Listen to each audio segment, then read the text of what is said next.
වෙසක් පොහොය දවසේ ගමේ පන්සලේ තිබුණු බෝධි පූජාවට සහභාගී වෙලා අපි ඉතින් බුදුන් ඇඳලා රෑ ගියා තරම් බලන් පේනව නේද ලස්සන පන්සලේ.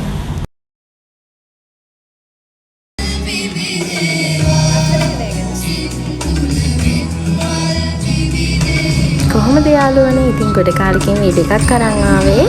අද වෙසක් පොහොය නිසා මම ගියා තොරන් බලන්නයි වෙසක් සැරසිලි බලන්න. ඉතින් ඉස්සෙල්ලාම බුදු බෙද ගියක් ඇහුවේ දුවල් ලස්සන. මේ තියෙන ගාල්ල ප්‍රදේශයේ තිබ්බ ලස්සන පහන් කූරු නිර්මාණ. ඉතින් බලන්නකෝ ඒවයි ලස්සන. ඉතින් මේවා හදන්න ගොඩක් මහන්සි වෙලා තිබුණා. ඉතින් පාරම ලස්සනයි මේ පහන් කූඩු ගියාම බලන් ඉඳලා එන්න හිතෙන්නේ නැති තරම් ලස්සනට ඒවා හදලා තිබුණා. අපි ඊට පස්සේ ගියේ අම්බලන්ගොඩ. ඉතින් අම්බලන්ගොඩ තොරන් තුනක් තිබුණා. ඉතින් ඒ තොරන් තුනම මාරම ලස්සනයි.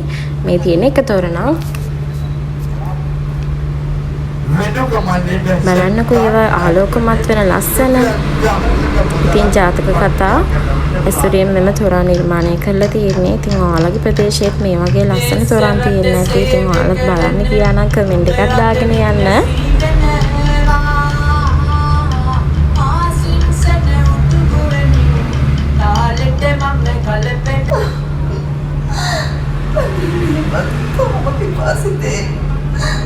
මට ආසයි තුනේ මෙන්න මේ තොරණට ඒක ඉතාමත් ලස්සනයි.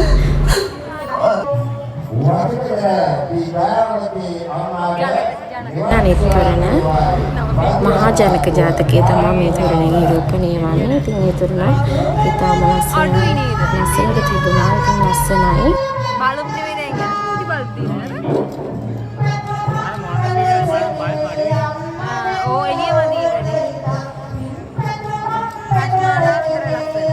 ඉතින් මේ පාරත් අම්බලන්ගොඩ වෙසක් කලාපයේ තිබුණු ලස්සනම දර්ශනීය තොරන් ටික තමයි මම මේ කෙටි කරලා ඔයාලට පෙන්නන්නේ. ඉතින් ලස්සනයි නම් කමෙන්ට් එකක් ලයික් එකක් දාගෙන යන්නත් අමතක කරන්න එපා.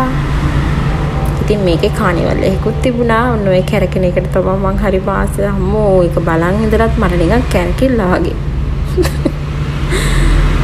ඉතින් ඔයාලත් මේ වගේ විනෝද වුණා නම් ලයික් කරන්න, කමෙන්ට් කරන්න, නව සබ්ස්ක්‍රයිබ් කරන්නත් අමතක කරන්න එපා. මම තවත් වීඩියෝ දිගටම අරගෙන එන්නම්. මේ දවස්වල වීඩියෝ ගේන්න බැරි වුණාට මට සමාව වෙන්න. ඉතින් මම ආපහු ඔයාලත් එක්ක දිගටම වීඩියෝ අරගෙන එන්න ඉදිරියට බලාපොරොත්තු වෙනවා. මගේ channel එක සබ්ස්ක්‍රයිබ් කරලා තියාගන්න අමතක කරන්න එපා. ගිහින් එන්නම්. බයි බයි.